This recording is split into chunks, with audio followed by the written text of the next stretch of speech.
أعوذ بالله من الشيطان الرجيم. بسم الله الرحمن الرحيم. الحمد لله رب العالمين، والصلاة والسلام على رسوله الأمين وعلى آله وصحبه وسلم تسليما كثيرا. Madame Allah subhanahu wa ta'ala tanuka barkada ka kishin man chamayin Allah subhanahu wa ta'ala fi hakuka ka chide san man bai Muhammad bin Abdullah o te menan ko fa amade anga bi sigi nanga bi wolanda o be boli Lailatul Qadr no ye shuye Allah subhanahu wa ta'ala abe latigo boli shumi kono aka jomuka o ka san baro o ka san hero o ka san toro mako o don shu amina kuma oreka alaka ka tawkala here bogi ana toromo alaka utali no ana obela jele ka di manay mande ana obela jele ma o te meno ko fa mbado ni donde ni shude fana Allah subhanahu wa ta'ala kerengreya katlaka be sumolo konna de ma katlaka be sumolo tlita laban de konna la na fa di saba fa to mi ako alakra ne man kishi ba ma ako sumolo doni ndamnela Allah kira kun donna itikafu la tile tan fɔlɔ kɔni a da ka sahaba ninnu donna nɔfɛ Allah kira itikafu daminɛ o waati kɔnɔna la ayiwa tile tan nana laban waati min na Allah kira ko a bɛ bɔ itikafu la Jibrila jiginna ma k'a fɔ a ye ko Allah kira i bɛ fɛn min ɲini k'a bɛ ɲɛfɛ i ma s'a ma direct Allah kira khutba yɛlɛ a y'a fɔ a ye ko mɔgɔ minnu donna nɔfɛ itikafu la k'a las'u ma a ye segin a ka don tuguni ka d'a kan an bɛ fɛn min ɲini na an b'o sɔrɔ k'a bɛ ɲɛfɛ o segina o ye itikafu daminɛ tuguni ka taa se fo tile tan filanan laban ma n'o ye tile 20 ye o ko bɛ bɔ tuguni Jibrila jiginna Ala kira ma nɛɛma kisi b'a ma k'a fɔ a ye ko Ala kira i bɛ fɛn min nɔfɛ halisa k'a bɛ ɲɛfɛ k'i ma s'a ma fɔlɔ direct Ala kira khutba yɛlɛ tuguni a seginna kuma kelen de k'a ka sahabaw ye tuguni o donna tuguni o y'a kɛ tile tan laban kɔnɔna la a ko la sisan sa an bɛ fɛn min nɔfɛ an y'a sɔrɔ kɔnɔna la o b'a yira an na k'a fɔ ko ja Lailatul Qadr a bɛ tile tan laban de kɔnɔ i n'a fɔ hadisa wɛrɛ la tuguni a b'a fɔ an ye tuguni k'a fɔ ko n'an b'a ɲini an ka ɲini tile tan laban de kɔnɔ kɛrɛnkɛrɛnya la witiriw yɛrɛ don a y'o de fɔ an ye fana witiri yɛrɛ don hali n'a y'a sɔrɔ hadisaw nana tile 21 25 kana 27 la 29 hadisa nana nin bɛɛ la mɛ an bɛ hadisa kelen min fɔ nin yɔrɔ la yan nɔ ka nin kɛ ka nin kuma in bɛɛ kuncɛ o ye hadisa de min nana Bukhari kɔnɔ hadisa Ala kira ko ale ma nɛɛma ni kisi b'a ma ko Lailatul Qadri yira ale la Ala kira bɔra waati min na k'a bɛna ka na fɔ a tun to ye sahabaw ye waati min na kɔnɔna la a bɔra ka na sɔrɔ sahaba fila bɛ kɛlɛ la Ala kira mashugul la ni olu bɔli ye ɲɔgɔn na a bɛ se k'olu ka kɛlɛ fanga ka bɔ ɲɔgɔn na cogo min a bɛ tulo la waati o waati Ala y'a laɲinɛ a kɔ a ko ko sahabaw wallahi mun bɔra mun Lailatul Qadri don yira na mun bɛna o de fɔ aw ye ka sahabaw mɛ ninnu mɔgɔ fila ka fɔ ɲɔgɔn ɲali n bɛ k'olu bɔ ɲɔgɔn na waati min na a ɲinɛna kɔ o la Ala ka hɛrɛ b'o de la fana ka d'a kan Ala de b'a dɔn a jɔnw ka hɛrɛ bɛ min na a ka ca la fana n'a dun yira na anw na fana an bato min filɛ an bolo jilaja min filɛ an bolo tile tan laban in kɔnɔ a ka ca la hadamadenw n'u jilaja la kosɛbɛ kosɛbɛ o de kama sababu la sa min ɲininen don silamɛ fɛ k'i jilaja tile tan laban in kɔnɔ kosɛbɛ kosɛbɛ i k'a ɲini ka d'a kan hari suran yɛrɛ jiginna a kan Lailatul Qadri tɔw la kuranɛ kɔnɔ kun foyi t'a la fo ka kɛ ka Lailatul Qadri yɛrɛ don su in don bonya k'o de yira anw na ka d'a kan Ala y'o de fɔ ko inna anzalnahu fi Lailatul Qadr i k'a dɔn k'an ye jiginni kɛ Lailatul Qadri don su ni hawu min b'a kɔnɔ inna anzalnahu fi Lailatul Qadr hawu in dɔmiru a bɛ se ka taa kuranɛ de ma ka d'a kan Ala y'o de fɔ ko shahru ramadan alladhi unzila fihi al-Qur'an ko ale ye kuranɛ jigi ka bɔ lawal mahfuz la fo sankolo 7 la kana bila a bɛ doles bonya so sankolo fɔlɔ la a kuranɛ bɛɛ lajɛlen jigi o don de la Lailatul Qadri don su a bɛn n'o de ma fana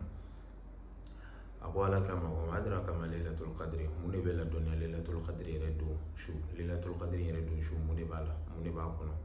bonya jumɛn yɛrɛ talen don ka d'a ma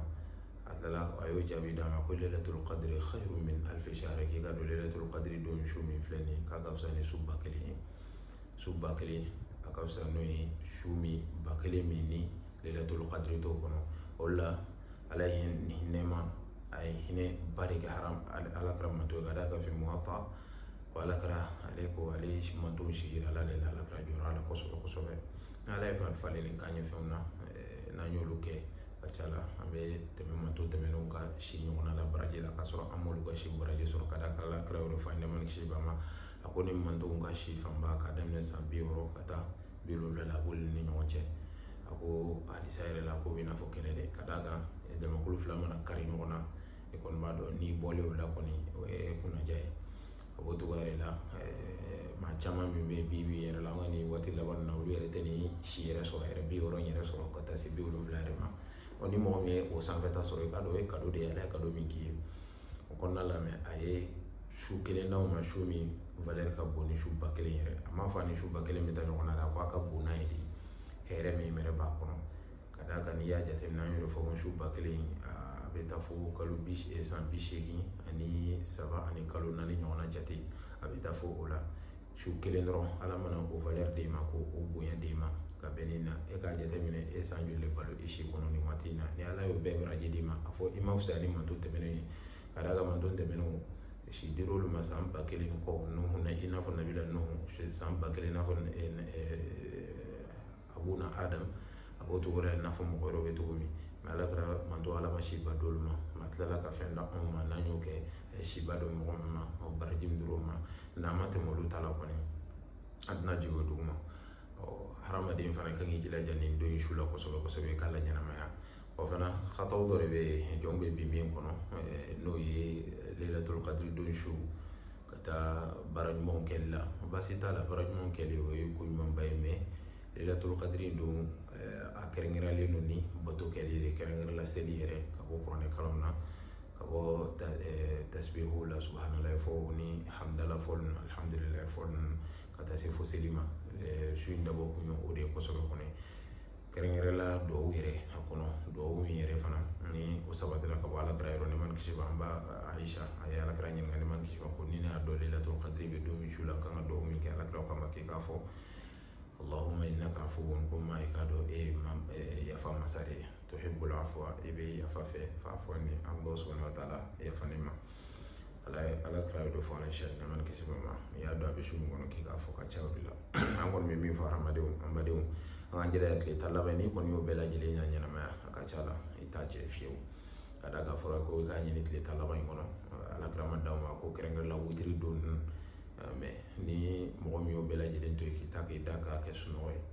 a gɛlɛyala o la hali n'a sɔrɔ dɔnnibaa dɔw b'a fɔ an ye ko ni maa min fitiri ni safo siri jama la mɔgɔw nɔfɛ misiri kɔnɔ ani fajiri ko i bɛnna lailatul qadri don su ma mɛ ala kulli hal siga kɔni tɛ min na ni mɔgɔ min y'a su la ɲɛnamaya kɔni Allah subhanahu wa ta'ala ye baraji min fɔ ala b'o d'i ma an b'a ɲini Allah subhanahu wa ta'ala fɛ a ko o baraji di ne ni aw bɛɛ lajɛlen ma a b'o togo yɛrɛ la n badenw hadisa wɛrɛ min sabatila ka bɔ Aisha la ne man kɛra ko alakira mun kɛra a b'i jilaja sunkalo kɔnɔna la bato la kosɛbɛ kosɛbɛ